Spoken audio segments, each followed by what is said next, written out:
nagiinom ako kahit na may nararamdaman akong masakit ang nasa isip ko. May gamot naman, bahala na yung gamot. Kakain ako ng masarap. Ang katwiran ko, may gamot naman.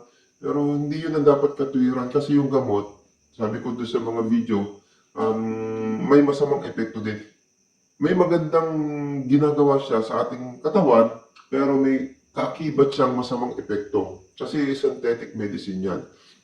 Walang ibang magmamahal sa sarili mo kundi ikaw din, yourself. Kasi sa totoo lang, kapag ka nagkasakit ka, yung mga kaibigan mo, kahit nga kamag-anak mo, na kasama mo sa kasiyahan, one time ka lang yan dadalawin, one time ka lang niyang kakawaan ng talagang madamdamin, one time ka lang din niyang aabutan o paminsan-minsan maabutan ka ng konti, kulang na kulang, one time ka lang niya matulungan. Ikaw din yung magkakaproblema. Ikaw din ang gagawa ng paraan para sa sarili mo. Ang problema nga, sabi ko nga, baka yung asawa mo, hindi din magtagal, one time din lang, umanat na ng iba. Mga kaibigan, kwentuhan lang tayo. Magandang gabi. Ako si Arvin, isang prevention specialist. At meron akong advokasya para sa ating kalusugan. Kwentuhan lang tayo about sa prevention. Bakit kailangan o bakit mahalaga ba ang pagkakaroon ng prevention para sa kalusugan?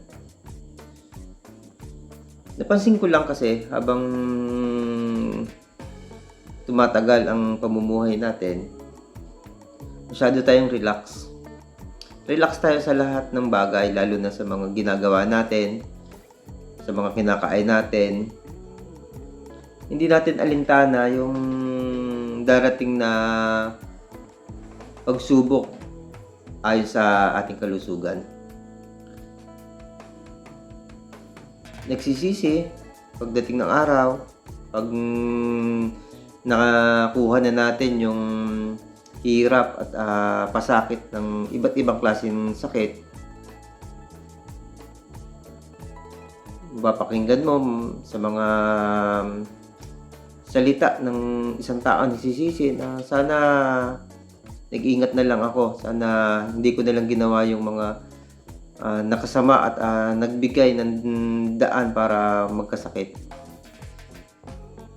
Panahon na para gambalain natin ang mga natutulog nating kamalayan at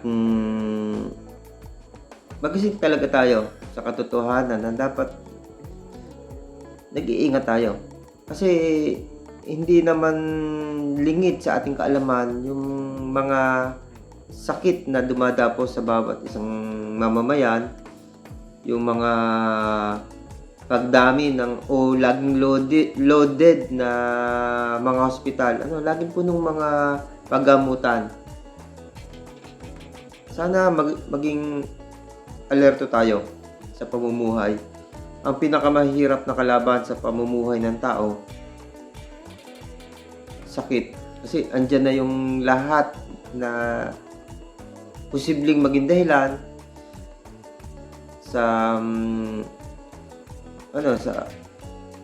sa poverty. Kasi pag pinasukan ng ang isang tahanan ng poverty, ng kahirapan, marami ang magsasakripisyo.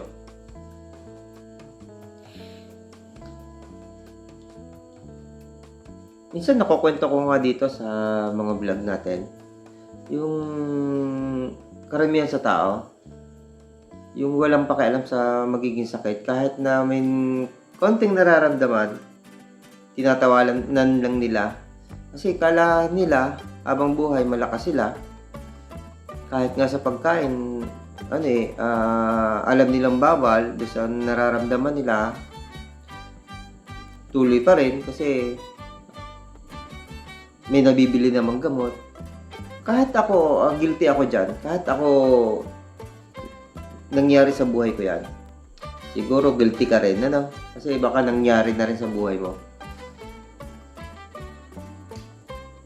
Yun nga, kapag may pamilya ka, sana isipin mo na paano yung anak mo kapag sa panahon na may sakit ka na? Paano sila mabubuhay? Paano sila magkakaroon ng kinabukasan? Okay sana kung bago ka nagkasakit, nabigay mo na yung magandang kinabukasan nila. Kung swerte ka na bago ka magkasakit, matanda ka na, paano kung isa ka doon sa mga nagkasakit na bata pa? Paano na sila? Saka hindi lang poverty yung nagiging problema kapag ang isang tao may sakit. Nagkakaroon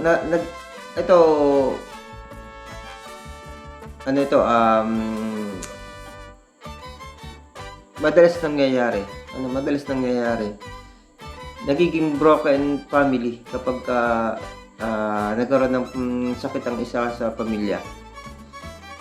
Hindi isa, hindi dalawa, hindi tatlong beses mong mababalitaan sa community na ang isang tao kaya pinagpalit kasi may sakit na. Madalas yan nangyayari. Kaya yung una, material na bagay hindi maibigay kasi wala nang kakayahan yung isang tao na may sakit, na may pamilya, hindi na mapag-aral yung anak, hindi na makapagtrabaho para mabigyan ng magandang ng pagkain, at least yung pagkain lang, damit, shelter, hindi na maibigay, minsan yung luho, kaya napipilitang maghanap ng iba, yung kapartner. Minsan naman, wala nang kakayahan ibigay yung pang sariling kaligayahan. Yung kapartner niya mapusok at masyadong masayahin. Napapabarkada. Kasi, yun nga, yung kapartner niya, asawa niya, may sakit, ganyan. Nangyayari talaga sa tunay na pamumuhay, realidad ng buhay. Kawawa yung pamilya na gusto mong buuin. Kaya sana mag-isip-isip tayo. Actually, sa usapin ng prevention, kasama yung ganito na sana yung pangangaral, intervention na ganito yung isang klase na intervention, hindi yung gamot lang ang pag-uusapan natin. May paliwanag natin kung ano ba yung magandang idudulot ng prevention, ng pag-iingat sa ating kalusugan para sa'yo. Siyempre, pinag-uusapan natin kung ayaw mo mawala ng asawa, ng kapartner, ingatan mo sarili mo dahil once na magkasakit ka, may posibilidad na iwanan ka ng asawa mo. At yan ay nangyayari. Kung ayaw mo na matigil sa pag-aaral ang mga anak mo, ingatan mo yung sarili mo, yung pangangatawan mo. Walang ibang magmamahal sa sarili mo kundi ikaw din, yourself. Kasi sa totoo lang, kapag ka nagkasakit ka, yung mga kaibigan mo, kahit nga kamag-anak mo, na kasama mo sa kasiyahan, one time ka lang yan dadalawin, one time ka lang niyang kakawaan ng talagang madamdamin, one time ka lang din niyang aabutan o paminsan-minsan maabutan ka ng konti, kulang na kulang, one time ka lang niya matulungan. Ikaw din yung magkakaproblema. Ikaw din ang gagawa ng paraan para sa sarili mo. Ang problema nga, sabi ko nga, baka yung asawa mo, hindi din magtagal, one time din lang, humanap na ng iba. Gusto ko lang mamula tayong lahat sa katotohanan na ingatan natin. Ganyan din yung ginagamit kong lengguwahe kapag ka nagtuturo ko about sa illegal drugs. Kung bakit kailangan iwasan ang illegal drugs. Dahil, sabi ko nga, kung ayaw mo na yung asawa mo mapunta sa iba, lalo na sa kaibigan mo, huwag kang gumamit ng illegal drugs kasi ang pupuntahan lang niyan puro hindi mo gusto. Pwede kang magkasakit, mamatay kasi nagkaroon ka ng chronic disease na hindi magamot. Pwede kang magkaroon ng mental problem. Yun yung pwede ka makulong. Na ang lahat niyan, kung bata pa yung asawa mo, pwedeng mapunta sa yun yung ginagamit ng lengguwahe para at least malaman nila na may masama talagang magiging epekto sa'yo, sa pamilya mo, lalong-lalo na sa anak mo. Pinakamalaki dyan yung kung maging maayos man yung pagsasama ninyong mag-asawa, ang pinakamaano dyan yung poverty na mapapabaya, magiging problema ng anak kasi unang-una yung pag-aaral ng mga anak, yung kalusugan din ng mga anak, siyempre hindi na mapapakain ng maayos yan. Yun yung hindi lahat ng pag-uusapan natin dito sa vlog kung ginagawa ay about sa dapat mong gawin, dapat mong inumin, dapat mong kainin, dapat mong kung paano ang proseso ng pag-inom ng gamot, kasama din yung ganito na kwentuhan kung ano yung mangyayari talaga sa tunay na buhay, kung ano yung posibleng mangyari kapag nagkasakit tayo at ano yung magandang mangyayari kapag nag-prevention tayo. Ano ba yung prevention? Siyempre, yung pangangalaga. Unang-una sa pagkain. Kasi yung yung iba na bagay, mahirap kuhanin. Sa totoo lang, may barrier, may hadlang. Example, trabaho, pagpupuyat. Kalaban na kalaban yung pagpupuyat ng ating kalusugan. Talagang kapag tumatanda na, sana piliin mo ng trabaho, hindi pagpupuyat. Pero no choice tayo kapag yun talaga lang yung kaya natin at alam nating trabaho. Lalo na katulad mo nasa law enforcement agency na talagang hindi maiiwasan minsan talagang magpuyat na ilang gabi. Lang doon, kailangan natin na may correct yung halimbawa kami sa law enforcement agency napuyat kami, kailangan may gagawin kami. Halimbawa, sa sunod, bawiin natin yung tulog. Tapos, syempre, ikain natin ng masustansyang pagkain para makarecover. Kailangan makarecover yung, hindi kailangan, may sakit ka para mo gawin yung mga intervention, yung para makarecover. Wala ka bang sakit, napuyat ka lang, kailangan ibawi mo ng lakas ng resistensya. Ang nagiging problema sa atin, napuyat ka na, sa susunod na araw, ipag-iinom mo na kapag pag-iinom ka, kakain ka sa labas kasi kaya ka napuyat, nagkaroon ka ng trabaho na mabigat, tapos nung matapos mo yon, achievement, bibigyan mo siya ng regalo, lalo ng pagpupuyat, pag-iinom, pagkain ng mga unhealthy foods, sa halip na makarecover yung katawan natin, nagiging problema, lalo natin, pinahirapan yung katawan natin, doon lalabas yung, yung mga sakit.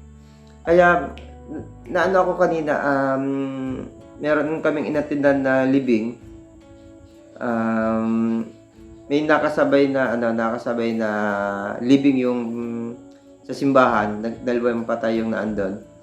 Napansin namin, ang babata ng mga stroke. May mga kapamilya yung nagpuntahan doon sa simbahan.